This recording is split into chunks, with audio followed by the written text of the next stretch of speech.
tavernites, tavern dwellers, those who patronize the tavern. How are you doing? My name is Reverend Tyler Randall, and I use my title merely for pomp and circumstance. Welcome to Tavern Talk with Tyler Randall.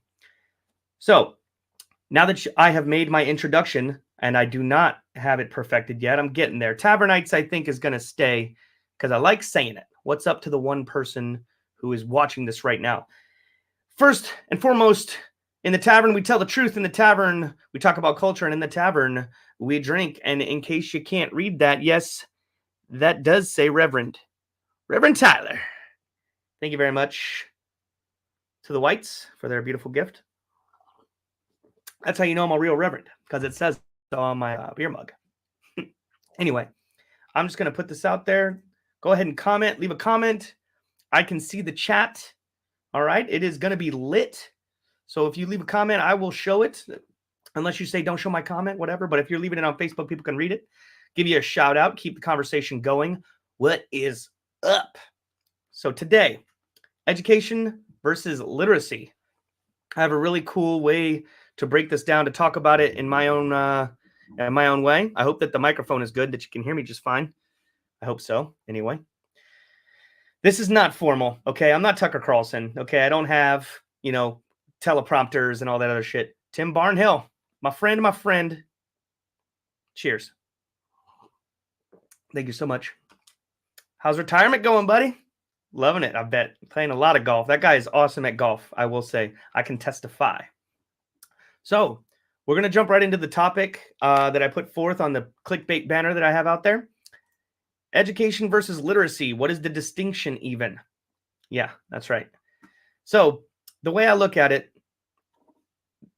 literacy is usually noted as some sort of metric for how well, how well our kids are reading, right? What's their reading level? What are their reading level at?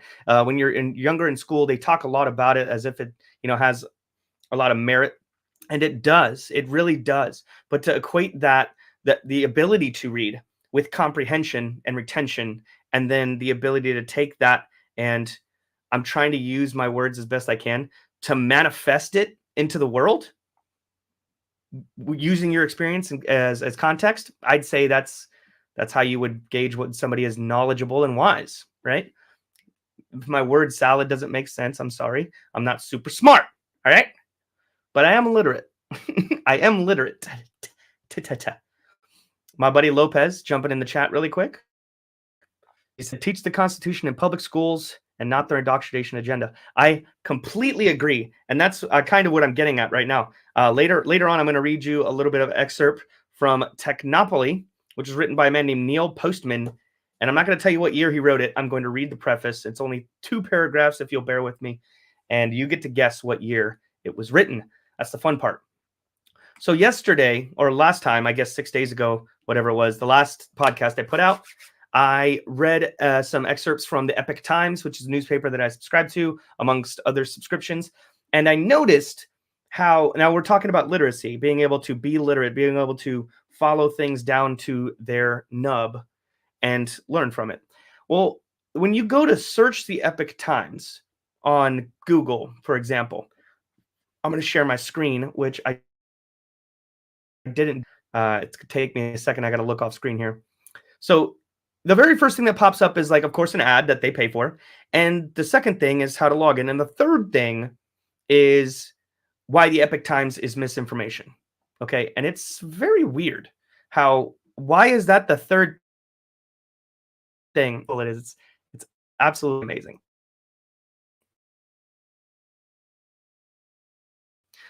For all you guys.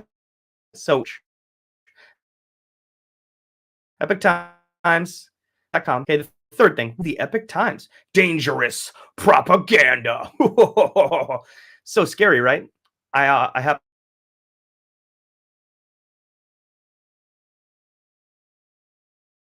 on the wrong one. But yes, what is the Epoch Times? By this guy, Jay Sizemore. Okay, so this was written in 2020. And he talks about how, I don't want to get into it super long, but basically it was started by a guy named John Tang, and they're anti-communist. But then there was a switch. Notice how these guys are always talking about the great switch? right? And then it started being false information and pro-Trump and echoing Trump and saying the same, editorializing. If you go all the way to the bottom, they talk about bringing back the fairness, right? Because of radio and we need to have more things that will go against the narrative, right? And they cite this article, how conspiracy theorists are targeting local governments in the UK, because some Scottish politicians read some Epoch Times article, the CCP, the Communist Chinese Party virus, which, by the way, all now is debunked. All of it is debunked. So they go in. I want to put myself on the screen because you guys don't need to read that stuff. But I'm basically just showing that. I'll show that guy's Facebook in a second. They say, well, they call it the Wuhan virus because they say it came from a lab, and that's just not true. And this is from April and May of 2020, which now it's a fact that 100% happened, and now they're trying to use that as a jump. Why is that still the third thing for a news publication?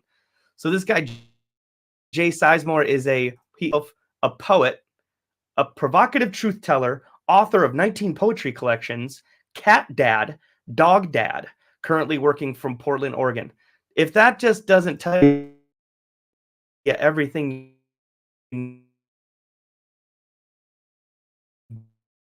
no profile. He doesn't have a Facebook profile. He does have, a Twitter profile, but he does have a Facebook. He hasn't been on it. Is him like Too Long Didn't Read getting canceled because some old poems of his were deemed problematic. Look how long that shit is, dude. Getting canceled. I remain extremely grateful and appreciative to anyone who wants to engage with something I've created. Many times be kinder, but they called them misogynistic. He got butthurt and he had to dog dad. So that being said, I did a bunch of research that you didn't want to do, and nobody wants to do. Nobody wants to have to sit there and go, okay, is this true or not? And dig down and dig down. They just want a news source that they can look at, right?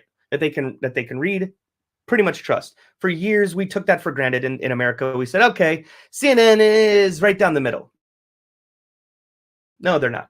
Fox News is a little bit to the right, but they're down the middle. No, they're not.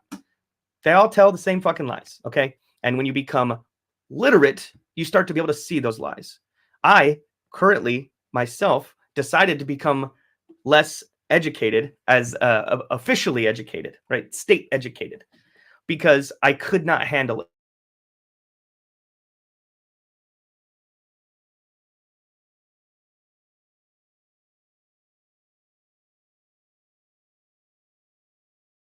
Lost there. My wife said, you're going to hate it. You're not going to like it. You should just, and I like, and I made it 2 years, and goodness gracious, was she right? Don't tell her I said that, okay? She's not here, but she's always listening. So when you say,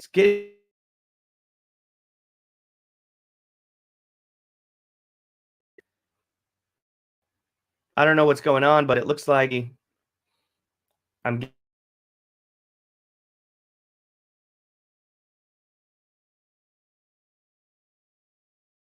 streaming issues here. So I got on a weird track because I was trying to keep the stream going, and it looks like I was about to get kicked off. Anyway, I would say read older books. Go and read older books, and you'll see how much they influence today. And you'll see how much foresight they actually had into what's going on. I read this one book by Ben Sass called The Death of Expertise. And at first, when I first read it, I was like, it's a very interesting premise that he puts forward. He says, well, basically, because of the internet, anybody can say anything, and whoever says it the loudest gets to be the one that people listen to. Okay, I kind of agree with that, because the real experts are going to get drowned out. Little did I know that he wrote this book in 2012, and he was basically just setting up the entire narrative for, you need to listen to us, we're the experts. He is a Republican, but he's an absolute asshat. So I say that to say this. Being educated means you get to be an expert. Okay? The more you educate yourself with these state approved education.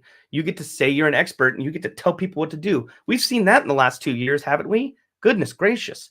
Dr. Fauci, the highest paid public servant in the government, being able to tell you, but you have to stay home and you got to wear a mask. You know what? 2 masks. No data whatsoever corroborated anything Fauci ever said. Period. That is a factual statement that has been borne out by data that exists anywhere. Please try and refute me. If you want to try to refute me in the comments, find some that's real, that's not fake, that says, oh yeah, masking definitely worked and helped people. No, it didn't. It never did. It never was going to. From the beginning, they wanted to lie to you to keep the mask for healthcare workers. And then when it turns out today, I think it was today or yes, I'm getting blocked out again. Are we getting lost? Okay, we're back. As it turns out today, a federal judge knocked down the mask mandate for for airline travel. And immediately, every single airline was on board. They were like, fuck yeah, drop the masks. TSA was like, drop it. Airports, drop it. You know why? All they needed was just that little bit. They just needed that little bit of a permission from the government. And bam, it was over. It's this most unpopular thing in the world. Having to wear a mask in a grocery store or on an airplane where, because of the physics of how an airplane works and how the filters are, you are less likely to get it sitting next to someone who's infected than from being in a park or going to church, school, or anything at all. It's absolutely fantastic.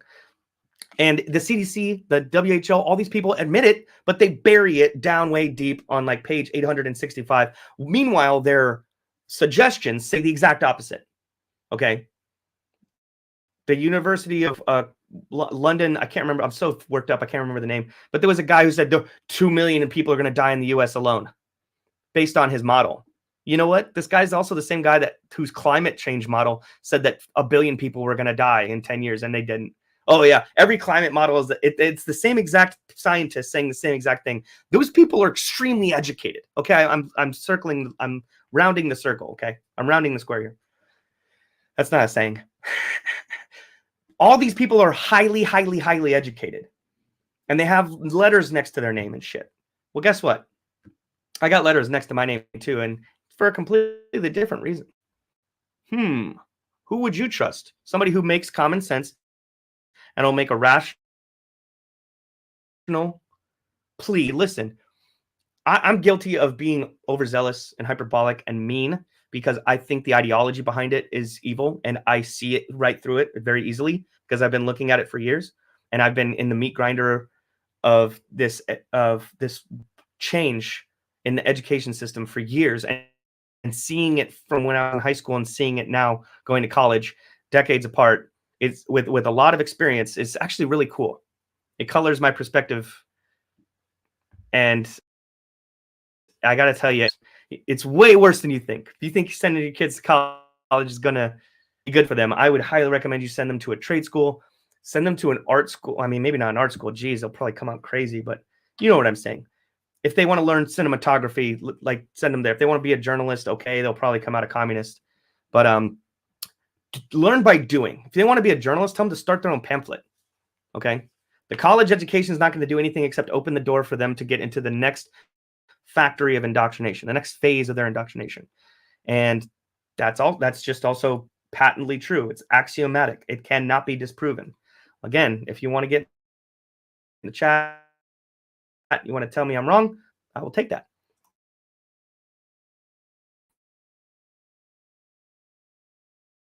Yep, I figured. Just not exactly. I don't know why. I mean, I have super duper high speed internet and everything. I even pay extra so that I can get more streaming, but apparently Facebook and YouTube don't like it. If you're watching on Facebook, I'm really sorry. If you're watching on YouTube and it's all messed up, I'm really sorry too. I'm going to keep going in the hopes that the audio actually gets recorded well, and then I'll try to upload it as an audio recording or try to re-upload it as a. So moving forward, education versus literacy. Let me take a drink. I'm going to share a small story with you. When I was a freshman, a freshman in high school at Moore Park High School in California, right? Moore Park, California. I was in a social studies class with a woman named Miss Thompson, and she was a small redheaded lady. She kind of looked like Helen Hunt a little bit, I remember, but she had posters all over the wall. Okay, I'm not shitting you when I say it was like Mao Zedong, Pol Pot, Joseph Stalin, Vladimir Lenin, like it's like a caricature of what Tucker Carlson would say is in a fucking California teacher's classroom. Literally every communist you could think of, Che Guevara, who's a homophobic mass murderer, all these pictures are up there, and also Adolf Hitler on Time magazine, like I think it was like Time magazine 1938, 1937, whatever that, or 1939, I can't remember. But when he came to power, he was on Time magazine's like Man of the Year or whatever. And I'm looking around and I'm like, this is ridiculous. Like day 4, she's got us doing all these weird exercises about dialectics and shit. And I'm like, what does this have to do with social studies? First of all, the name is suspect as shit. They don't want to teach you world history. They want to teach you social studies. Okay? Because world history is too much, and there's too much context you have to learn, and you have to know stuff. And the more you know about that stuff, the more it makes it hard to indoctrinate you. That's just the truth. So when I pointed this out, she was like, oh, do you have a problem with the way I decorate my room? And I was like, no, I just think it's weird that there's a lot of communists. And because, I grew up in a household where we actually had talked at the dinner table about current events. If you were a kid, maybe you didn't interject as much, but I listened to my parents, how they talked, what they talked about. When Joe Biden stumbles through his words and says kitchen table issues, blah, blah, blah. That used to be a real thing when people still ate at the kitchen table. Now, people eating for the TV, I'm guilty of it. I try to eat at the table as much as possible. And I get on Michelle all the time. I'm like, come eat at the table. I don't like eating in front of the... That's just anyway, that's not the point. The point is, we got into a shouting match, and she said, do you want to go to the office, Mr. Randall? And I was like, fuck you, you communist. And from there, they were like, call your parents. I'm not stupid. I don't call my mom. I call my grandpa. My grandpa comes down and he's like, well, are you a communist? And she's like, well, I don't have to answer that. He goes, well, do you have all these posters? And the principal looked at her and she's like, well, yeah, but you don't understand that it goes along with the lesson plan of blah, blah, blah. And they're like, listen, we came to an agreement. As long as I didn't talk or talk to any of the students, they would give me a C and I would be required to do no work. That tells you right there that it's not about literacy. The education that I was given was not about literacy. It was about control. It was about being told, hey, shut the fuck up or you're going to ruin it for the rest of these kids. You're going to ruin the indoctrination. We're putting a foundation here. We're putting a foundation here for the electorate. So for the next generation of staffers and teachers and journalists and artists, right? Like poets that fucking write articles about news sources and they're cat dads in Oregon. That's what you end up being when you're a fucking poet from Portland. That's not the point. I'm sure there's great poets all over. I'm just making fun of that one guy because I don't like him. But that moves on to you fast forward to 2021 and I'm in supposedly higher education, and the textbooks are written at such a low level that it's almost as if I was reading, an 8th grade textbook. And I am not joking. I actually saved some of them. I should go through and take excerpts and show them on one of the streams sometime. The excerpts are astoundingly dumbed down. It's so bad. And this is supposed to be in Homeland Security. We're supposed to be learning the doctrine of Homeland Security so that we can then effectively evaluate and make policy, right? Because Homeland Security is it's a tapestry of laws. It's not something to be studied. It's like being a lawyer. You have to learn the law, and then you learn a facet of that law, and then you either enact the policy or you enforce the policy, right? Or you rewrite the policy, legislate it. It can only be made by Congress. And it's kind of crazy how much Homeland Security is like in everything. It's in the Department of the Highway. Okay. You ever wonder what potholes have to do with terrorism? There's not a chapter on that. So the reason I got out of it is because the ideology was skewed so one-sided. And I think I spoke about this previously, but when I would write papers, I would be criticized for my point of view, not for the irrefutable facts and scholarly sources that I cited. because there's not a lot of stuff you can cite in Homeland Security other than just the fucking law. You have to find intellectual think pieces and stuff like that. You have to go out and search, and you have to find articles. You have to find instances where the law was either, pushed back on, where it was adjudicated, things like that. And that goes into your work. Well, yeah, it doesn't really work like that all the time. You can't just, it's a very limited, very narrow space. And they're like, well, your point of view is wrong. What? My point of view that I think that most of this stuff is based on an evil ideology and that you're pushing it from one direction in that way. And you're proving it to me by telling me my point of view is wrong when I'm just saying the truth. That is irrefutable. And I love saying that. I love, and Michelle says I'm hyperbolic because I am a little bit. I'm a cartoon character, right? But when I say that, I'm telling the truth. When I say it's irrefutable, it's because it is, and I love it because there's no argument. And I love to argue, but my favorite thing to do is to say something that's inarguable. And then someone tries to argue, and I go, nope, sorry, can't do it. Nope. I cut them off at the pass. And that's one of my favorite things to do. And you can only do it in very narrow places because a lot of things are subjective, right? You can't argue about comedy that way because comedy's subjective, right? Some people are not going to think it's funny. So roundabout way, I never write a script. I probably should start doing that.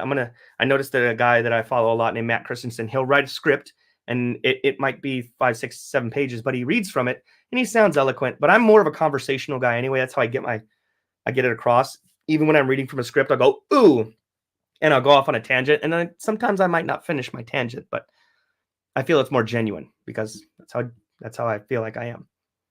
Without further ado, we're going to take another sip. Wet our whistles.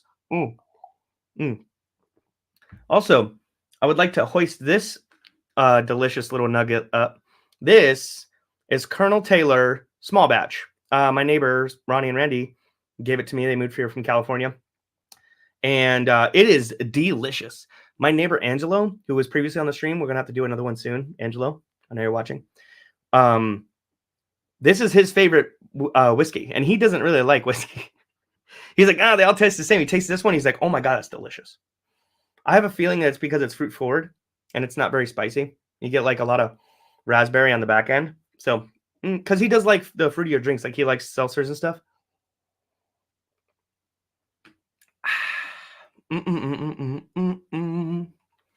I was just singing a Christmas song. Anyway, literacy versus education is a big difference. Okay. Growing up as a dyslexic person, it was very hard for me to read. So my dad, the only good memory I ever have of him is him teaching me to read because he is functionally illiterate because he refuses to read. It's a perishable skill he's so dyslexic that he might as well be illiterate. But when he was teaching me to read, he would give me comic books. And then after that, he would make me read the LA Times and then tell him what I read. And I feel like that's the number one way that I don't have kids, but if I was going to teach somebody how to read and they were doing the whole, like putting their finger under the line and sounding the words out and stuff. And you say, what would you read? And they go, I don't know. And that was the most asinine thing going through high school, reading from a textbook and the teacher would be like, okay, so, and he's moving on and you're like, and half the class is like, I don't even know what you said because they can't comprehend. They have no comprehension whatsoever. Get your kids old books. Don't send them to college. Teach them by having them do stuff. And that's how they're going to be successful in life. And I believe the children are our future. That's right. Randy Watson. Sexual chocolate. Hope that didn't hurt anybody's ears. Now, rapidly becoming one of my favorite authors of all time, Neil fucking Postman. This guy, he's written several books. So I'm going to read you just 2 parts. I'm going to read you the introduction of Neil Postman, and which is just a small paragraph. And then I'm going to read you the preface, the preface, if you will. So, I read his first book called Amusing Ourselves to Death, and it was written in 1985, and you couldn't tell the difference between today with the internet and then when he was just talking about like the birth of television, when it was starting to actually take over everything. Remember Back to the Future when he is in his mom's house and his dad brings the TV over. He's like, now we can watch Jackie Gleason while we eat. And he goes, oh yeah, I got a TV in every room. And his son's like, wow, you must be rich. But in 1985, it was, technology was getting smaller. TVs were getting smaller. You could afford them. That's what this book talks about. So Neil Postman was a critic, communications theorist, and chair of the Department of Communication, Arts, and Sciences at New York University. In 1987, the year I was born, he was given the George Orwell Award for Clarity in Language by the National Council of Teachers of English. In 1989, he received the Distinguished Professor's Award at New York University. In the spring of 1991, he was Lawrence Lombard Visiting Professor of the Press and Public Policy at Harvard University. For 10 years, he was the editor of Etc., the Journal of General Semantics. His 17 previous books include Teaching as a Subversive Activity with Charles Whitegarner, The Disappearance of Childhood, Amusing Ourselves to Death, Building a Bridge to the 18th Century, and Conscientious Objections. He died in 2003. Now, I will say, I have not heard of The Disappearance of Childhood, but I imagine that goes hand in hand with prolonged, what do you call that? Prolonged adolescence or infantilization of our society and culturally, which is a big problem. Adulting, am I right? Womp, womp, womp. Because everything we yearn to go back and be children again because the world is a nightmarish hellscape of our own making. I wish I had sound effects, dude. I wish I had like a morning radio sound effects board and be like, boing, boing, boing. That's not the point. Introduction. I said preface, but I meant introduction. It's only 3 paragraphs. So please bear with me. Once again, Neil Postman, Technopoly, The Surrender of Culture to Technology. In 1959, Sir Charles Snow published The Two Cultures and the Scientific Revolution, which was both the title and subject of the Red Lecture he had given earlier at Cambridge University. The lecture was intended to illuminate what Sir Charles saw as a great problem of our age, the opposition of art and science, or more precisely, the implacable hostility between literary intellectuals, sometimes called humanists, and physical scientists. The publication of the book caused a small rumble amongst the academics. Let us say a 2.3 on the Richter scale. Not least because Snow came down so firmly on the side of the scientists, giving humanists ample reason and openings for sharp, funny, and nasty ripostes. I probably said that word wrong. I've never seen it before. But the controversy did not last long. The book quickly faded from view for a good reason. Sir Charles had posited the wrong question, given the wrong argument, and therefore offered an irrelevant answer. Humanists and scientists have no quarrel. At least none of that is sufficient interest to most people. Nonetheless, to Snow, must go some considerable credit for noticing that there are 2 cultures, that they are in fierce opposition to each other, and that it is necessary for a great debate to ensue about the matter. Now, I'm going to pause there. So he's talking about a book that was written, obviously, in the 50s that he read and said, you know what? This guy's talking about culture and how there's a big battle between 2 sides. Where have we heard that before? I wonder. But he's saying that this book that was written, it didn't really capture it didn't capture the actual right questions. It much like what you would read in the news today, like especially like Russia, Ukraine, Russia bad, Ukraine good. Really, the actual question is why does every other country want Ukraine in NATO? And why does every other country want them in the EU? And who is giving them these billions of dollars? And what are they spending it on? Even CNN recently had to say all the missiles that are going to Ukraine from the US, but whose hands does it end up in? It's unsure to say. Like they are telling you that they're dumb, but you need to stay dumb too. Don't ask the questions. Okay. So I'm bringing that up just to say broadly, there is a 2 sides of the culture divide, and there is a debate, a war even, a culture war even. Let us continue with the almost done. I promise I'm almost done. He had been attending less to the arcane dissatisfactions of those who dwell in factory clubs and more, of those who dwell in faculty clubs and more to the lives of those who have never been in one. He would surely have seen that the argument is not between humanists and scientists, but between technology and everybody else.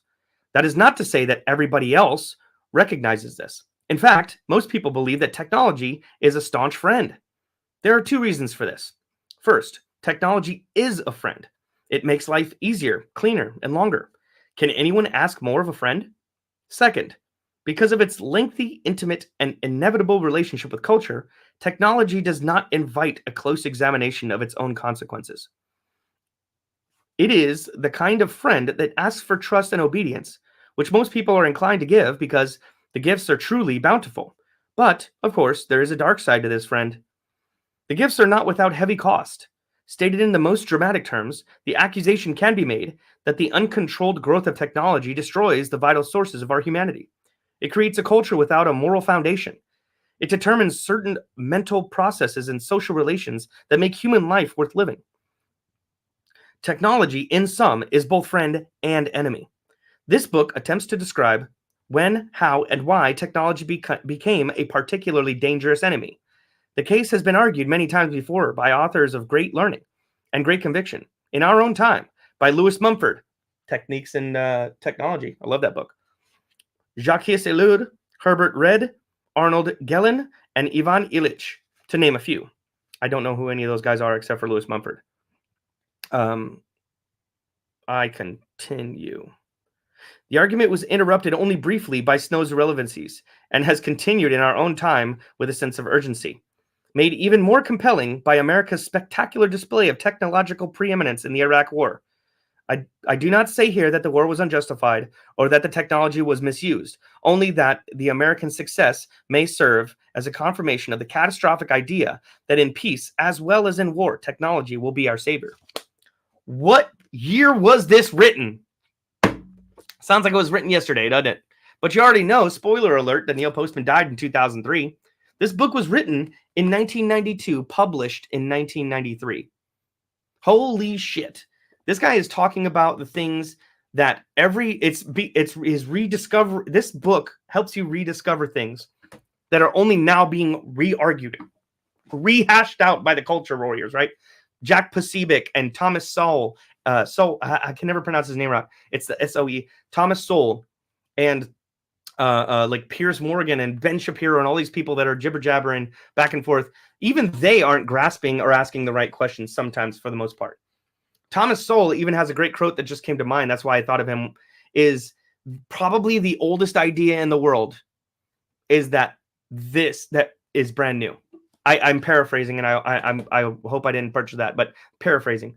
The oldest idea in the world is that all of this is brand new. None of this is brand new. There is a cultural divide, and it is the wedge that is pushing it is technology, because technology in and of itself does not have morality, as he states. Technology doesn't have a morality. An iPhone doesn't have a morality. A Samsung doesn't have morality. How you use it does, except in order to squeeze the most technology out of the technology, you got to be morally dubious. Okay. Enter China, right? Cloning. We all know. I keep hitting my table because I'm very I'm over dramatic, and I know that probably sounds terrible in the microphone. But enter China. When Dolly the sheep was cloned in 1999 or whatever it was, China immediately was like trying to clone humans. Fact. They've still been trying. They've actually moved on to what's called CRISPR, which is kind of exactly like what the COVID-19 vaccine does, except all that research was done in North Carolina and then later at the Wuhan lab where the virus that was man-made leaked. Also fact, irrefutable. So why is this such a hot button issue? Because transhumanism is the hottest thing. Hedge funds are dumping all of their freaking their futures on transhumanist technologies like Neuralink, Elon Musk's thing. Elon Musk is like the toast of the town right now because he wants to buy Twitter and fuck it up, which is hilarious. But also, I don't think that Musk is either a good guy or a bad guy in the broad sense of things. I think what he's doing with Twitter is hilarious because I'm permanently banned for saying things that are literally inoffensive and absolutely correct and truthful. But I digress. What he's doing with Neuralink is kind of immoral And in my view, should we be putting computers in people's brains? They're like, well, it'll help people. How? I mean, I'm sure someday it will. Someday we can become immortal, but what does that solve about being human? Being human is finite. Okay, there's a shelf life on it, and sometimes it's a lot shorter than we think. But that's what makes and if art has taught us anything, it's that's what makes life beautiful. Is that it's so fleeting and almost contradictory. Is there's just so much of it. The planet is teeming with life, and life is precious, right? It's such a weird kind of contradiction in terms, right?